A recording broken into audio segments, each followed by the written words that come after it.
29वां अध्याय प्रारंभ। पुण्यशील सुशील बोले, विभो गोलोक को चलिए। कर्दम बोला, मुझे अपने अनेक कर्मों को अभी भोगना शेष है। किस कर्म से छुटकारा पाकर गोलोक प्राप्त हो रहा है? यह दिव्य सुंदर शरीर मुझे किस पुण्य के कारण से मिला है, वो मुझसे कहिए।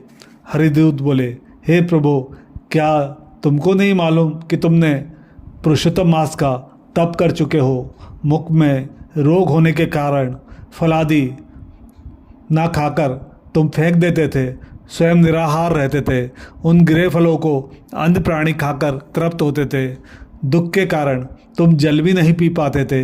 ये सब पुरुषोत्तम मास में अनजाने में तप और व्रत हो गया। यह तुम्हारे तप का ही फल है। पुरुषोत्तम मास का जो स्नान आदि श्रद्धापूर्वक करते हैं, उसके फल की कौन प्रशंसा कर सकते हैं?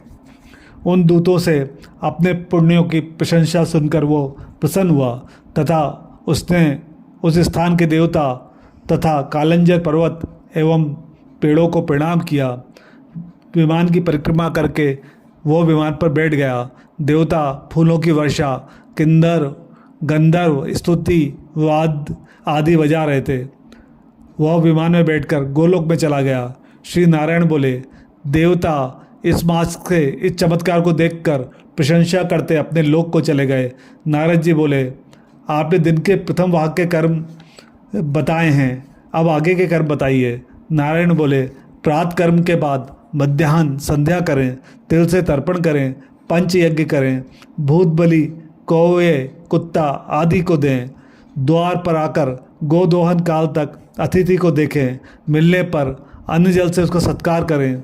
ब्रह्मचारी सन्यासी तथा भिखारी को यथाशक्ति अन्न दान करें।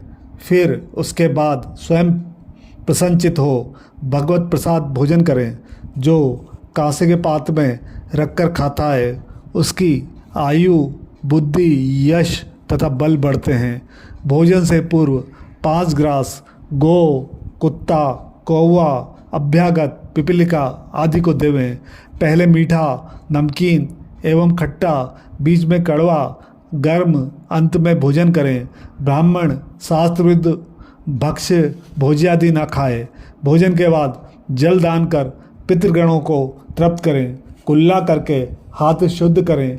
पेट पर हाथ फेरकर अगस्त कुंभकर्ण शनि वडवाग्नि एवं भीमसेन का स्मरण करें। मुख शुद्धि के लिए पान खाएं। इस कार्य के बाद श्रेष्ठ शास्त्रों का अध्ययन करें। उसके बाद भगवान का ध्यान कर अपने कारोबार में लगें। सूर्य अस्त होने पर घर या तीर्थ में संध्या वंदन करें। जो नियम से संध्या करता है वो तेजस्वी होता है।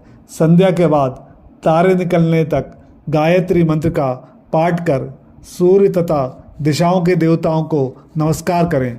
फिर घर के अन्य सदस्यों के साथ थोड़ा भोजन कर शयन करें।